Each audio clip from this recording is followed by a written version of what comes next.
There's this quote I've been chewing on for a while, and I'm afraid I can't attribute it because I don't remember where I got it from. I don't remember if it was from Esther Perel, but it's this idea that all change has some sort of loss attached to it, even positive change, even change that you know is good, or even change that you might be looking forward to. There's some sort of loss underneath it.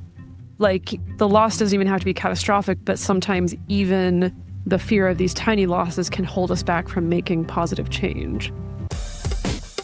Welcome to the Multiamory podcast. I'm Jace. I'm Emily. And I'm Dedeker. We believe in looking to the future of relationships, not maintaining the status quo of the past. Whether you're monogamous, polyamorous, swinging, casually dating, or if you just do relationships differently, we see you, and we're here for you.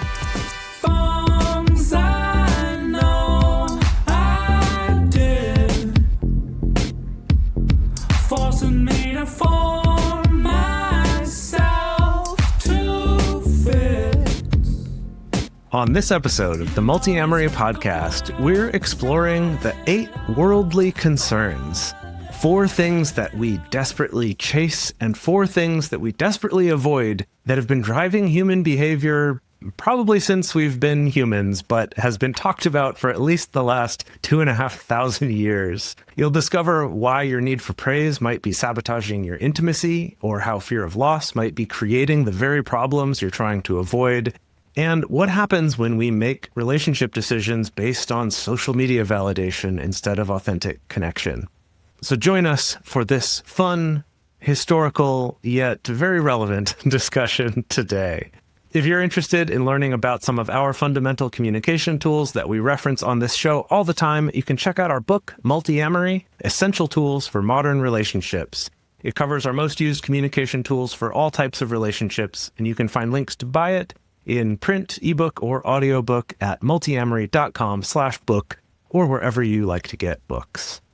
So, Jace, you wrote down this opening question, or this angle for this episode, and you wrote down, what if most of our relationship problems stem from 8 ancient obsessions we don't even realize we have? And I really wanted to guess what the 8 ancient obsessions might be, like pot shards, Shiny stuff, Amphorae. I think, is one of them. Ooh. aqueducts, sheep, Ooh.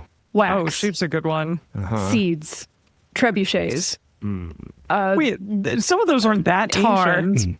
I'm thinking of like biblical times from our other podcasts. because it depends you on how know. we define ancient. Yeah, how ancient Yeah. is ancient? Yeah, Yeah, good exactly. question. Unleavened bread. I feel like you left out stars. I feel like that's been a big part of ancient I obsessions. defy you, stars. Yeah, that's probably a pretty old ancient obsession for sure. So you're saying the stars are influencing our relationships in ways we don't even realize. You're an astrologer.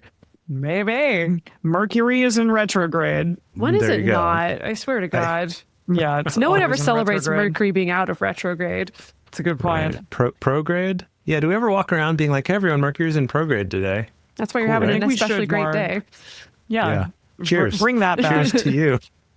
No, we're not talking about astrology today. Or pot shards. I mean, Dedeker, I do think you have made some peripherally relationship affecting decisions based on your love of aqueducts. So I do think, Yeah, we Like could where you all are really gonna tease out that stay? thred. yeah, like where she wants to go on a trip or what she Okay. wants to see, What country you know, to go peripherally to. related. Yeah. Sure. Definitely. Maybe not aqueducts exclusively, but any sort of ancient water Archipelagos? feature is, you know, no, like a, Ooh, like a, do love an archipelago.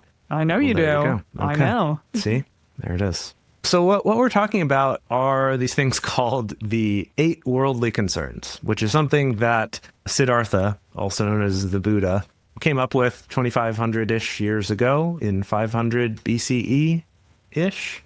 And basically the idea was that he wanted to come up with what are the things that affect our decisions. And Buddhism is rife with lists of things. There's like the Eightfold Path and the Four Noble Truths, and if everything's a list of something. Sometimes there's nested lists inside each other. So, you know, don't be overwhelmed by that. We're just focusing on this one list of 8 things for this episode here. Since I've already said the word Buddha and Buddhism several times in this opening, I do want to clarify a couple things about that. This teaching comes from Siddhartha, from the Buddha originally, but this is not religious in any way. It's not even particularly tied to Buddhist philosophy to identify these things, although we will talk about some things from Buddhist philosophy when it comes to how you can handle these better and how you can approach these more skillfully in your relationships. But we're not here to talk about Buddhism specifically. We're sadly not a Buddhist podcast, even though sometimes as much as you would I like to pretend secretly in my heart that we are. Yeah. We did want to share a fun quote from the Dalai Lama here, which is, "Don't use the teachings of Buddhism to become a better Buddhist. Use it to become a better whatever you already are."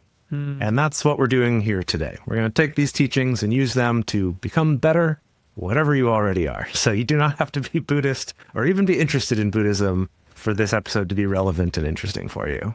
So I want to open up a little question for you two. What would you say has been driving your decision making lately?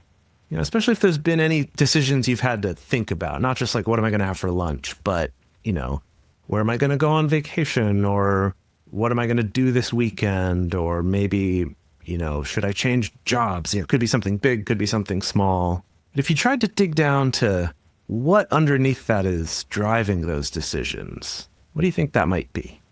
I've definitely thought a lot recently about how fear in general drives us.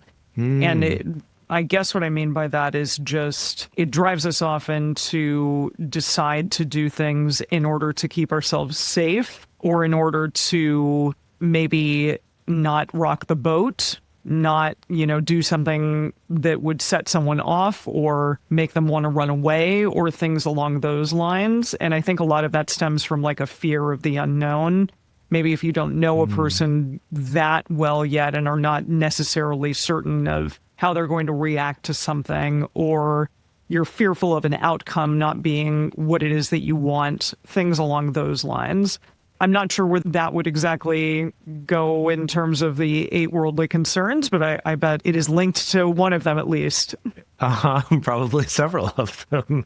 Yes. Yeah, I think I'm in a chapter right now where I've really been wondering about what's next, like in the big picture of my life. What's my next big project, I suppose, is the way that I've been thinking about it. And I've been a little torn, like I've had a book proposal that I've been working on very slowly this year, but I've also had some doubts and questions arising of like, do I really want this? Is this really what I want to spend the next chapter of my life on? Do I really want to write another book? I've, been debating since the beginning of the year, like there's a particular master's program, but I've also been like, do I really want to go back to school? Is that really the time? And I've been trying to do my homework and be an A student and be like, well, what are my values? I've done a lot of exercises about my values. Let's do some exploration.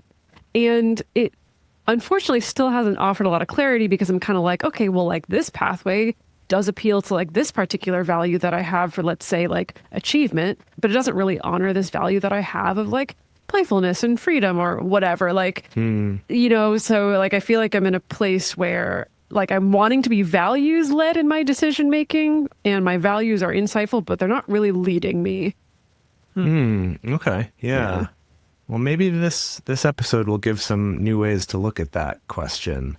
Yeah, I think for me lately, I've been finding myself with work situations, I think being led, I would say probably in a good way, to kind of temper some of my reactions to things, to not look bad or to not have people dislike me.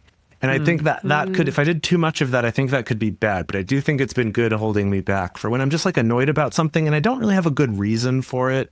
It's not like I think this is actually a problem. I'm just feeling grumpy. I'm feeling spicy about it. Kind of keeping in mind, I feel like it's been really on my mind of, I don't want people to think badly of me or not come to me for things or not feel like I'm someone they can talk to about things if I react this way. And so actually, weirdly, at first when I thought of this, I thought that's a bad thing. But as I've thought about it more, I'm like, well, maybe it actually is good to have a little bit of that there. So I do wonder in most of what we just talked about, like if maybe there can be a reframing of all of them to a degree. Like sometimes fear is just being mindful and choosing to take your time before you make a decision instead of being reactive about something. Maybe Dedeker, that's also what you're doing. You're looking at your values. You're waiting to really figure out, like, what is it that I want to do, and taking the time, because this is a really big decision, to sit with your values or whatever it is that you're stewing over and decide after a period of time, and not just do a knee-jerk reaction of, this is going to be the next big thing for me. I appreciate that. To throw myself under the bus, though, I do think some of the hemming and hawing does stem from a fear, actually, of like, what if I make the wrong choice? Or what if I mess this up? Or what if I make a choice and this actually isn't what I want and I'm miserable? Like, what if the sacrifices are not worth? So, yeah. Yeah. So let's hop into what these are, and maybe we can revisit some of these concerns we've had in light of this. So the idea is, as I mentioned before, there's 8 concerns, and that 4 of them are things that we seek and kind of chase after and pursue. And then the other 4 are things that we try to avoid or run away from or try to hide from. And so they tend to get paired up in pairs of 2, so kind of opposite things that we want or don't want. And actually, I had not heard of this, but Dedeker introduced me to a way to remember these that's kind of a little rhyming poem. It's not really a poem, but it's a little rhyming stanza. And that is: pleasure and pain, loss and gain, praise and blame, fame and shame. Now, don't worry, we're going to go through all of these a little slower. And then also, we've created a PDF summary to go along with this episode that will allow you to remember what those 8 are, as well as give some examples of each of these like we're going to be discussing in the episode. So you can get that in our show notes. There will be a link to that. If you're a subscriber, you can get that right away from that link. Or if you're not, you can sign up at multiamory.com/join. Or if you click that link, it'll give you the chance to join there as well. And we have a sliding scale, so it's accessible to everybody. And you can join and get access to the PDF, so you can follow along or go through some exercises at home later if you want. Okay, let's recap the ones that we chase. Let's start there. What are the things that we want? So the first one is pleasure. So that's like comfort, happiness, material pleasures, things like that. The second one is gain, which in this sense could mean success. It could mean material wealth. It could, I would argue, the Buddha didn't talk about this as much, but I would argue maybe gaining like partners or relationships or that kind of validation, right? And then we have praise, which is what it sounds like, compliments, being regarded well. And then there's one that's a little related, which is fame or good reputation, which is rather than praise being kind of a direct, someone praising you, complimenting you, fame and good reputation is kind of that, but expanded more socially. It's like generally being seen as a good person, an honest person, a helpful person, an attractive person, whatever it is, right? Good reputation. So I was a little surprised looking at this list, because when I think of Buddhism, I think of the whole desire is the root of all suffering. And I guess all of these can maybe fall under desire or what we chase, what we're looking for. But yeah, I was a little surprised that that word wasn't in here specifically or directly. Yeah, I think this is more like within desire, these are the things we desire. Desire. Yeah. These are the categories of the things that we want. And then to go to what you were talking about, Emily, of feeling like fear was something that's been coming up for you, that's in these other 4, which are the things we avoid, that fear would kind of get broken up into these categories. So the first one is pain, and that's physical or emotional discomfort and pain. And then maybe relatedly is loss. And so that could be like material loss or status loss, or I would say like breakups would fall into that category. If we said gain might include getting new relationships, a breakup or something might fall into loss, or losing a job or something like that. Maybe like Dedeker's example of, well, I made a bad choice and I wasted a bunch of time. Mm-hmm. That's maybe a form of loss that we would want to avoid. And then next is criticism. So the direct opposite of praise, that's more of a direct negative feedback, negative criticism. And then bad reputation or disgrace, which is the sort of wider social version of that, right? Of generally being seen badly. And I think that it's interesting to look at all of these, and they're, I think, intentionally a bit flexible. right? As we're talking about it, you're kind of like, yeah, I could see that falling into this category or that. And so it's not about like, we need to diagnose and get to exactly which thing it is, but more this gives us a way to help think about things and discuss things. So Jace, which of these do you think drives you the most in your relationships specifically? In my relationships? Gosh, I feel like that's a deeper question than maybe you meant it to be. But I think that for me, there's the wanting to seek pleasure or, happiness is driving toward it. But I think stronger than that, going against it, is more of the fear of criticism or bad reputation, disgrace. So both on the individual level or the social level, kind of this fear of, but I don't want to do something wrong. And not only have this person hate me, but then everybody hates me. This is not a new theme for Jace on this show, but I would say when it comes to relationships, that's maybe where I'm identifying things lying.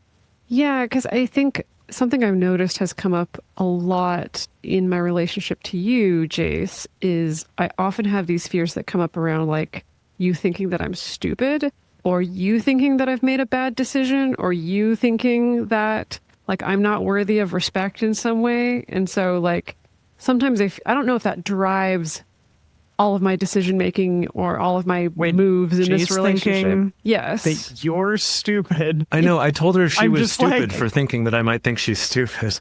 I'm sorry. Just again, both of you are like two of the most just wildly intelligent people I know. So That's why the stakes are high if Jace thinks I'm stupid. Oh, I see. Is it like It's kind of maybe to one another's intellect? Okay. Yeah. So, but it Oh, does feel boy. wrapped up with its mate, right? With praise, right? Because I also like, I don't know, I recently learned this year that a praise kink is a thing. And I'm like, whew, that might be me. I don't know, right? right. Doesn't everyone likes to be praised except for those people who don't, and it makes them really uncomfortable. And I'm dating one of those people right now, and I want to praise the hell out of him, and it's really hard to, because he's like, don't do it, don't praise me. And I also want to be praised more than I have in past relationships, where those words of affirmation came really easily, but then a bunch of other stuff didn't. And now the other stuff is coming more easily, but the words of affirmation aren't. I find myself craving them, craving direct compliments for sure.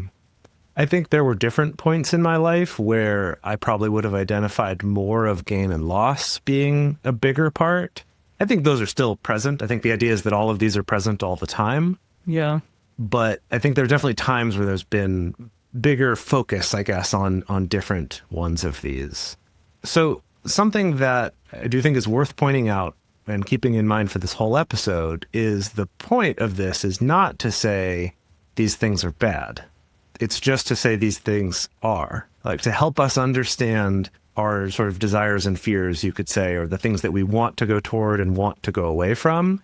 And to a certain extent, we should have these. These are good. These are motivating for good reason, right? Like if you think about being motivated to have a good reputation versus a bad reputation, like if that were flipped, that wouldn't be a very good society or a world to be in, right? Like that's not a good setup for humans to thrive. So these things are good to have. It's when we can get overly focused on them or get too attached to certain ones or get kind of sucked in by one of these concerns more than the others or one side more than the other. That's when it can start causing problems in our decisions and our relationships and all of that.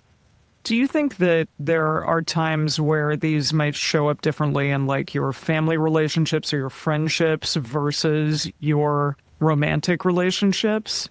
I think the criticism for me, that's a bigger fear in my friendships.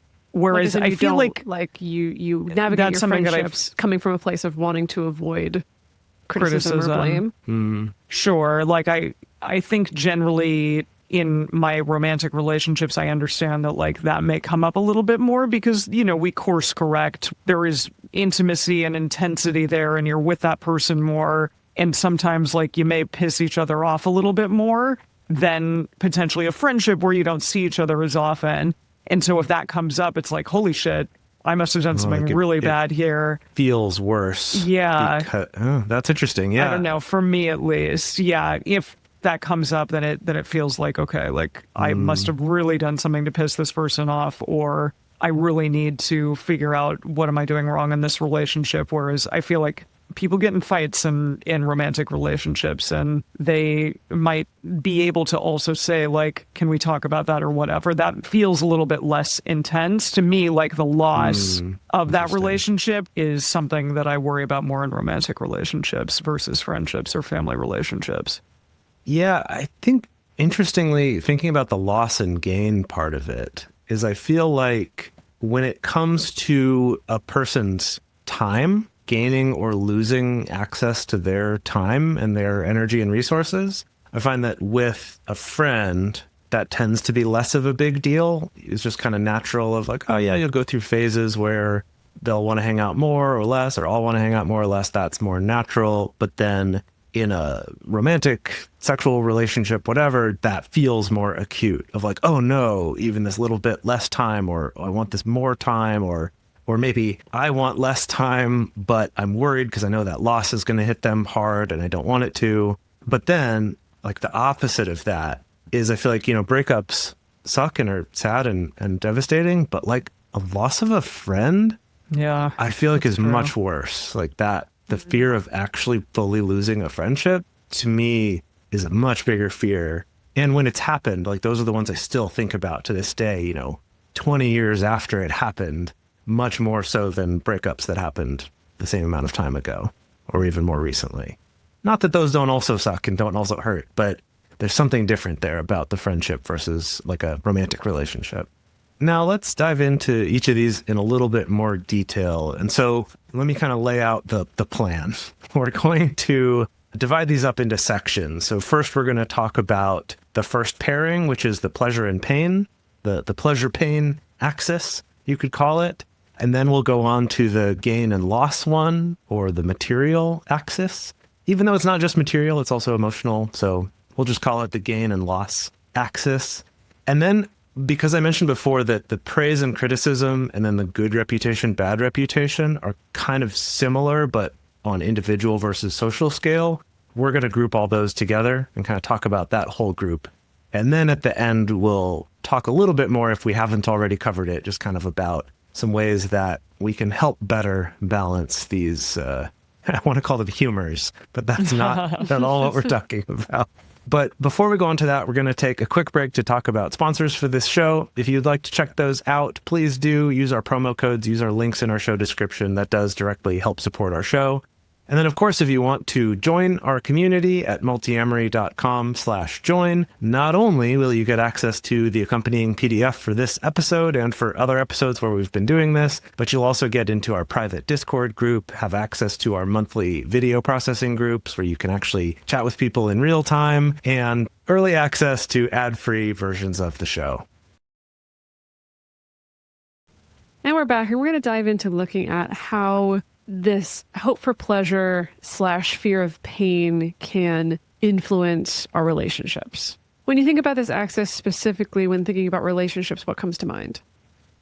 I mean, when you mention pain and pleasure, I just think no pain, no gain, which I guess gain is in a different category from this. But Sure. I think on a bigger picture, it makes me think about the whole idea of no pain, no gain, right? Is that you can't improve without going through some pain on the way to that. And I guess then I'm wondering about in a relationship, just focusing on all the short-term pleasure versus like, I'm willing to go through some pain of difficult conversations and stuff to ultimately have more happiness and pleasure in this relationship.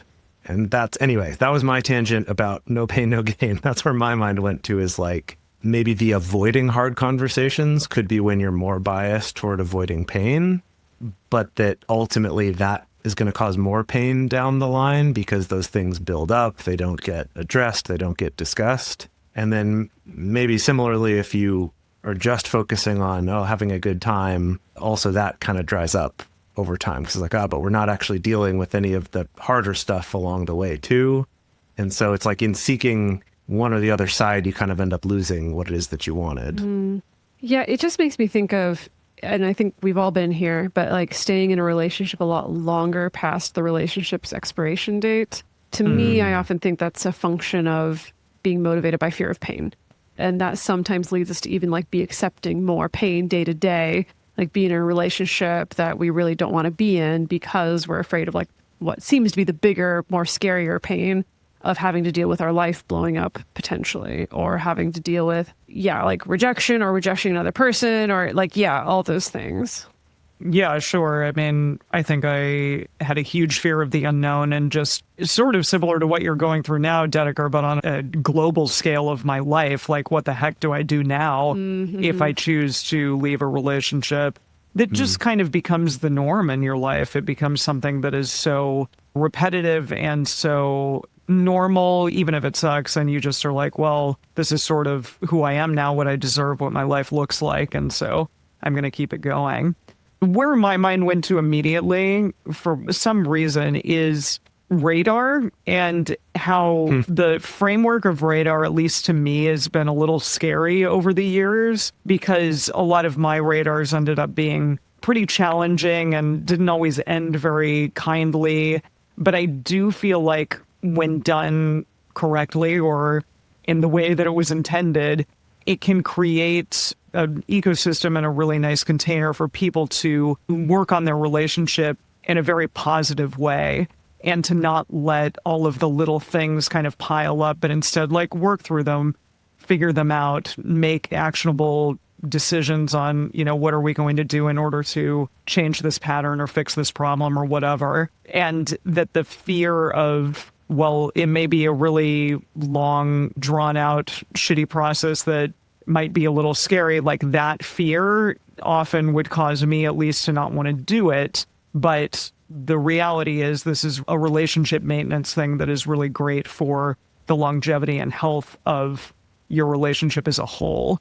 And so I think, again, that pleasure or that fear of pain is something that I often went through when looking at the radar format. And in reality, maybe if I don't know if it would have changed my past relationship in any way, but I do think that maybe in future relationships, I would love to start that process earlier and make sure that I do it often enough and am not like coming at it from this kind of fear-based place, but instead like knowing that it's good for the health of the relationship. Yeah, it's making me think too about, we talked about if you're just trying to have good times and not deal with anything, kind of avoiding conflict, that in pursuing those good times, you can end up actually just not having a good time and end up having more pain in the long run. But I was also thinking about this situation where you're actually holding yourself back from feeling pleasure and joy and enjoying things because you're afraid of pain. So there's also that version of it where the fear is too strong relative to the desire for pleasure. Can you give an example? Because I'm trying to, I don't know if I fall into that category very often. I'm pretty pleasure seeking at times. Well, that's interesting you say that, because I actually would put you more in the pain-averse category. Sure. I guess I do both. But I bet it depends on parts of your life. Of course, everybody does both, but it's... Yeah. I mean, kind of like I was talking about with my relationship to relationships right now, is I do feel like my fear of pain or fear of, some of the other things has been outweighing the hope for pleasure in dating, which has really kind of held me back from putting myself out there very much, like taking risks, trying to engage with people in that way. He's just watched me go through all the pain. I have watched you go through several breakups. Yeah, for sure. But I guess that's what I mean, is kind of that, or the whole, well, I really want to do this thing, like, I really want to write a book, or I really want to try to be a musician, or I really want to become an artist or make an Etsy shop or whatever it is. But if I do that, there's a possibility that I'll fail and I'll feel pain at that. So actually avoiding the pain just makes me not do it at all. So I'm not getting any pleasure from doing it, but I'm not getting the pain.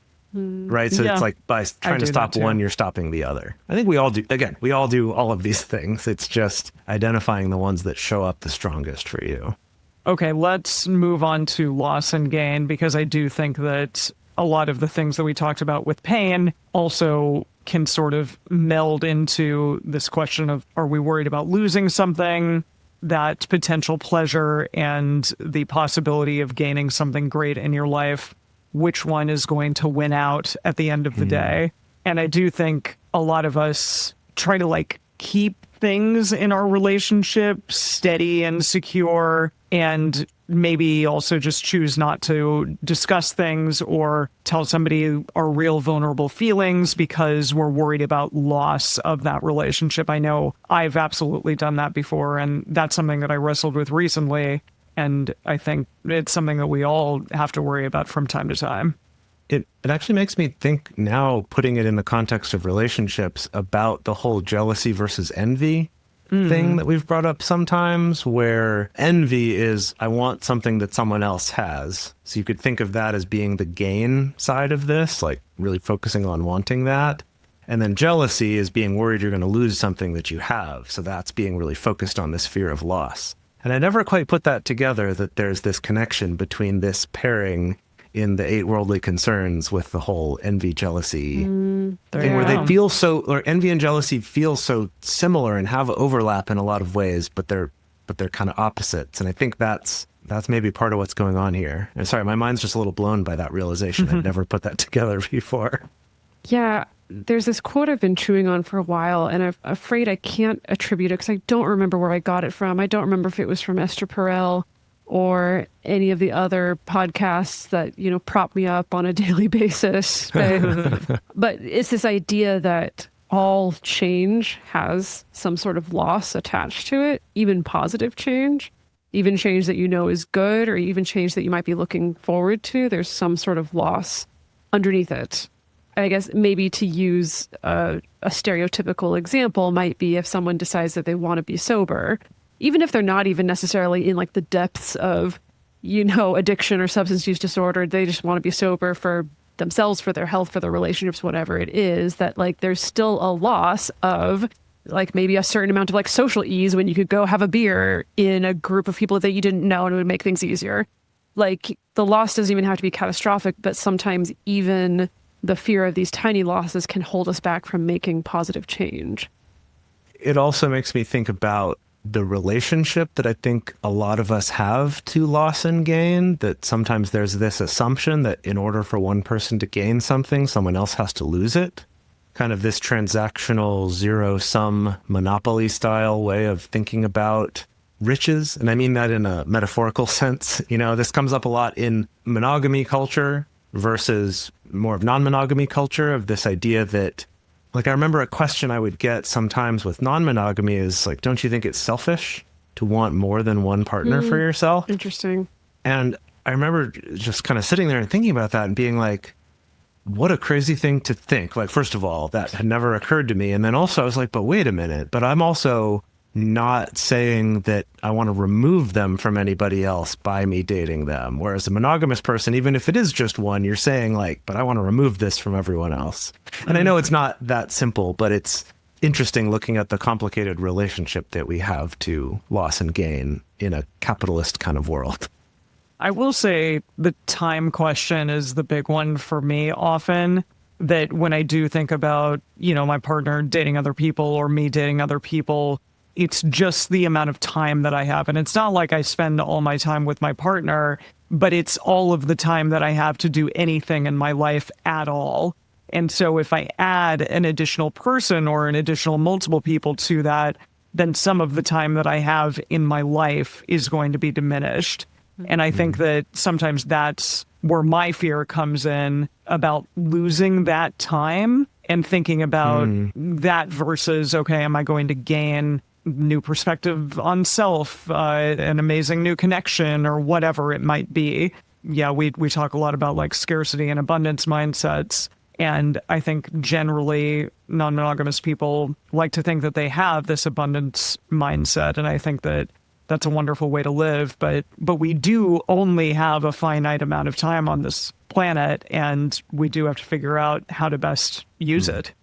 Yeah, it's interesting. I think it's taken a long time in my own non-monogamy journey to, like, when a partner is dating somebody else or starting to date someone else, or even thinking about a partner starting to date someone else, where Yeah, I think that's instinctual to worry about loss. Like, of course, it makes sense that you might have, especially when there's unknowns, right? Some anxiety around, am I going to not have as much time with this partner?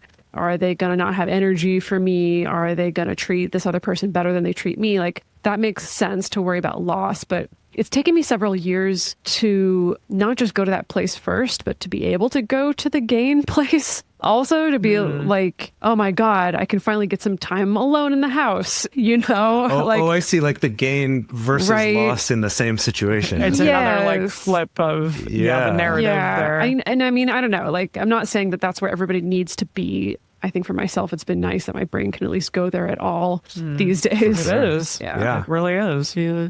Yeah. So something that this brought up too that I wanted to toss out there and see what you two think is something I've noticed in relationships where things can feel more transactional of like, oh, well, but I did all these things for you, so therefore I'm entitled for you to do these things for me. And this can show up different ways of like, I paid for more things, so therefore you should do more housework. Or it could just show up in like, well, I made you come 4 times, so like, you know, you kind of owe me now, or something like that, right? A whole range of ways this can show up.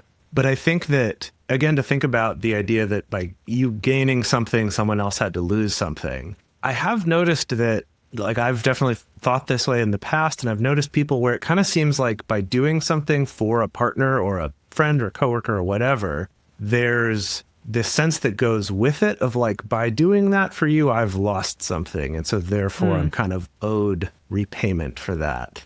Is this resonating at all? This just was occurring to me thinking about, like, again, the relationship between loss and gain and transactional relationships.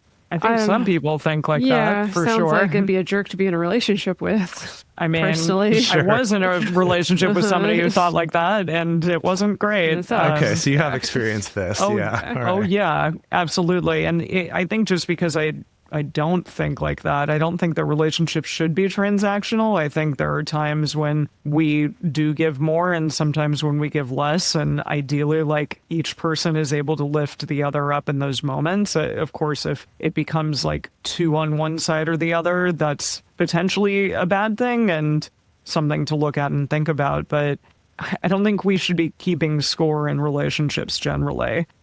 And So you're against keeping spreadsheets to keep track of all of the things you've each done for each other. personally, definitely. Yes. I just, I'd say I doesn't think make we're any all sense agreed to on that me. one. Yeah. Yeah. Yeah. Yeah, I don't know. That's an interesting way in which to live your life, and I think it sounds really exhausting and not what I want to be doing. Before we go on to the social validation axis, dealing with the last 4 of these, we're going to take one more break to talk about sponsors of this show. Thank you to all of them for sponsoring us. Please do check them out. Use the links in our show description. Use our promo codes. That really does help support our show. And of course, the most direct way to support our show is by becoming one of our subscribers at multiamory.com/join. For a sliding scale, you can sign up. You can get our PDF that goes along with this episode, as well as access to our communities, our video discussion groups, early access to episodes, and ad-free versions of our episodes, so you don't have to listen to the ads at all if you don't want. And we're back, and it's time for the social validation axis. So this is the one that's the hope of praise and fear of criticism on kind of the personal level, and then also the hope for fame or good reputation, however you want to put it, and then fear of a bad reputation, or what's the opposite of fame? Well, I learned it as shame, right? And that Shame, brings okay, it down yeah. to, I think, a more accessible level, Yeah, okay. not just like an ousted celebrity. Shame. Okay. Yeah, okay. So like fame and shame, praise and blame. Yes. Those are the ones, yeah. Those are the ones, Okay. yeah. So Okay. we're going to group all of those together here. And I think that these ones are like the bread and butter of social media. Interesting. Sure. Yeah, Because that makes it's sense. this platform to get a lot of praise, even in the form of like a reaction, so easily, so quickly, without actually having to interact with any people in real life. But then also the criticism and the risk for shame or potentially the hope for fame, I guess. Like, it's all so wrapped up in the social media world. Yeah, that makes sense. I think the thing that I see most often is when people de-escalate their relationship or go through a breakup, there's often, I think, a power struggle around reputation management in the sense of like how do you present the breakup to people? Well, that's some of it. Classically, I tend to think of how sometimes in a breakup, like neither person wants to be considered the bad guy. And so there can be a big power struggle, a lot of processing, a lot of back and forth, trying to get the other person to understand, no, you were actually the bad guy, right? I was the good guy. No, I was trying to be the good guy. You were the bad guy, right? There's some of that. Right. There is some of like, yeah, how you present the breakup to people, what the narrative is. Or even, I don't know, even like, not wanting your partner's family to be upset with you because you broke up with them. Right. And having a lot of discomfort and fear around that, maybe even making some poor decisions, around that, or like feeling the need to have to like directly reach out to their family to like do this like really direct reputation management. Right. I did that. No, I did it. No, I did it too in my last like big breakup. I mean, Yeah. I tried to, it was sort of part of the closure process for me where like I reached out to some mutual friends, but were more of his friends, right? And like also reached out to his family because we'd built up relationships over the years. And for me, it was more of the closure process of like, these are things I need to say to these people, like thanking them, right? And wishing them well. Was that part of a reputation management? I don't know. I don't think I did it just because I think this is going to reflect well, right? Or this is going to get them on my side or anything like that. But I'm sure that's maybe some of it, right? There's maybe some of like, I don't want to just disappear and not be able to acknowledge at least the independent relationship I had with some of these people. I do wonder after a period of time how you all feel about removing that person from your social media history. That's a great question, though. That's a great question. Yeah, because I do, from a reputation standpoint, it's also this question of like, okay, if you're dating somebody new, or if you were dating multiple people that you want to highlight them, but you still have this old person on your social media that you were with for a while, where's the reputation question there? Do you get rid of that older person? What do you do? I don't know. I haven't done that yet, but I definitely have thought about it. Yeah, sometimes some posts I'll come across and be like, ugh. Sometimes just in the moment, like, I don't know, like sometimes they'll serve up a memory to you, right? Of like, this was you 6 years ago or whatever. Like maybe sometimes in the moment I'd be like, ugh, I'm just going to delete this while it's in front of me. But for the most part, I don't tend to go back and do a big scrub because I don't think I'm necessarily motivated by like, I don't want anyone to know that I was with this person. Or sometimes I think that can come from, I don't want anyone to know that I've had a quote unquote failed relationship with this person. Sure. If anything, sometimes I'm just like, if someone's creeping on my Instagram, they deserve what they get. A, they deserve what they get. B, sometimes the way I've thought about it is I'm like, I don't know, I want to come across as someone who had a relationship history, I like that. Right? I don't mind that. Someone who's had experience. Who has loved and lived lost. A life. Yeah. Indeed. No, that's nice.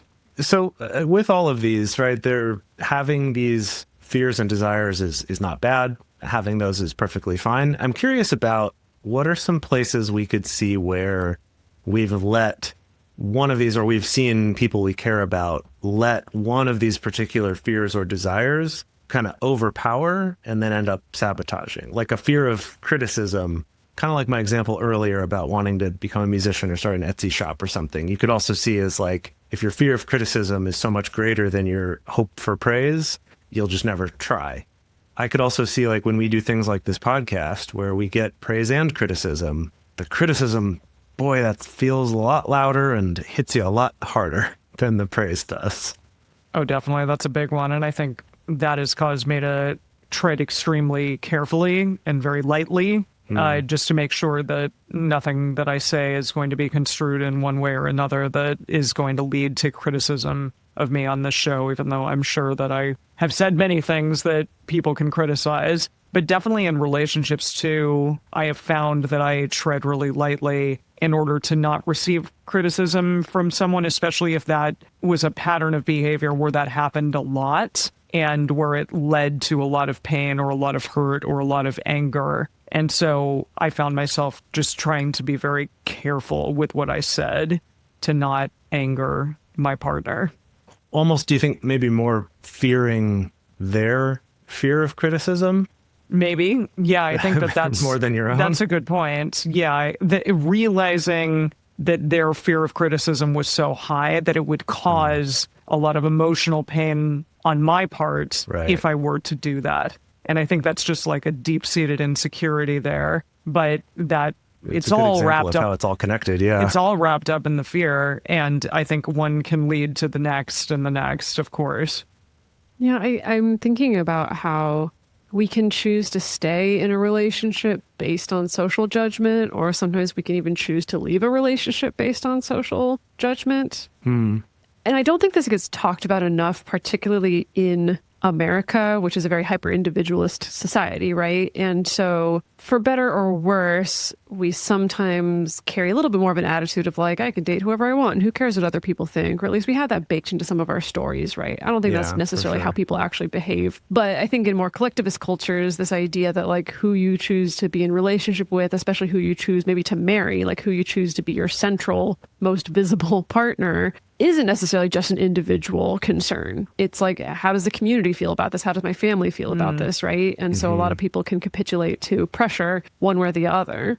I feel like a way that does still show up even in our more individualist culture might be when it comes to things like having kids, or maybe just getting married at all versus being together but not getting married, that there is a certain amount of, well, is this going to gain me good reputation or help me avoid a bad reputation, or, you know, criticism within my social group or my family or something like that? Can definitely, I mean, we've all experienced some form of those sorts of pressures. I think when people open up their relationships or start being non-monogamous, they experience a lot of that. Of course. I'm suddenly opening myself up to a lot more criticism on an individual level from people that don't get it. And then also this fear of, on a larger level, that the overall impression of me is bad because I'm being non-monogamous, especially when you're first starting out and you don't have as much of a support network and all that.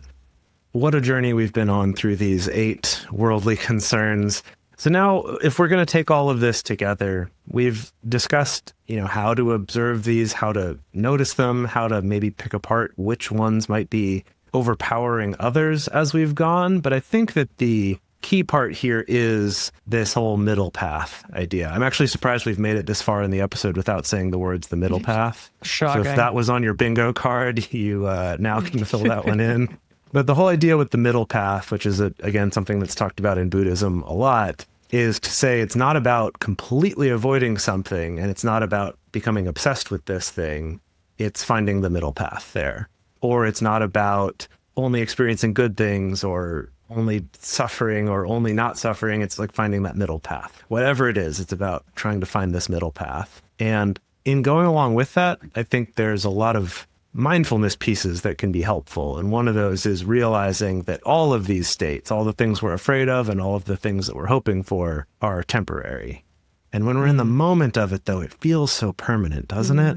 Ugh. Tell me about it. So one thing I wanted to suggest here is just kind of an awareness practice. And that is, when you're finding yourself struggling with some kind of relationship decision, or really any decision in your life, or you find yourself just having that question of like, why am I doing this? Like, why do I keep not doing this thing? Or why do I keep doing this thing? Is to maybe take a moment and think either, you know, what is it that I'm hoping to gain here? Or what is it that I'm trying to avoid?